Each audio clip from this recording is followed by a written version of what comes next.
कैसे कोई समाज विरोधी तत्व, कैसे कोई राष्ट्रद्रोही तत्व इन सब चीजों को स्वीकार कर सकता है? क्योंकि उन्हें तो जर्जर यूपी चाहिए था, दंगाग्रस्त यूपी चाहिए था, अराजक यूपी चाहिए था। अब उनकी मनसाएं पूरी नहीं हो रही तो षड्यंत्र रचने में लगे हैं। लेकिन मैं आप सबको इस बात के लिए आश्वस्त करता हूं, ये भारतीय जनता पार्टी की सरकार है। सबको सुरक्षा, सबको सम्मान हमारा संकल्प है। लेकिन अगर कोई माहौल बिगाड़ने का कार्य करेगा तो सख्ती के साथ उससे निपटने की भी एक दृढ़ इच्छा शक्ति के साथ हम कार्य करने के लिए पूरी प्रतिबद्धता के साथ कार्य कर रहे हैं। विकास हर द्वार तक पहुंचाएंगे, लेकिन अराजकता फैलाने की छूट और भ्रष्टाचार फैलाने की छूट किसी को भी नहीं देंगे।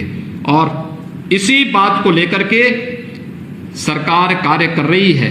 और मैं इसीलिए आज आपके बीच एक वर्चुअल संवाद के माध्यम से आपसे जुड़ रहा हूं। पहले लोग अयोध्या जाने से घबराते थे, मथुरा जाने से घबराते थे, काशी जाने से घबराते थे, क्योंकि उनकी सेकुलरिज्म उससे खतरे में पड़ती थी।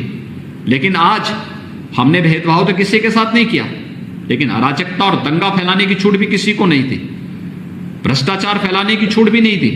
और इसीलिए मैं आप सबसे कहना चाहूंगा कि चुनाव जन जन एक एक घर का संपर्क करने का चुनाव है। और घर घर चुनाव के लिए जनसंपर्क में हमारे बूथ की बड़ी भूमिका होगी। प्रधानमंत्री जी एक बात कहते हैं, बूथ जीता तो चुनाव जीता।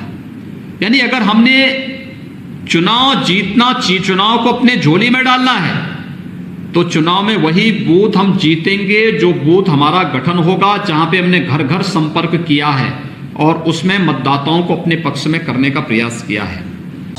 सच को वायरल करने की मुहिम का हिस्सा बने। बड़ी और ताज़ा खबरों के लिए हमारे चैनल को सब्सक्राइब कर बेल आइकन जरूर क्लिक करें। अपने विचार कमेंट बॉक्स में दें। अगर आपको खबर पसंद आती है तो अधिक से अधिक शेयर करें।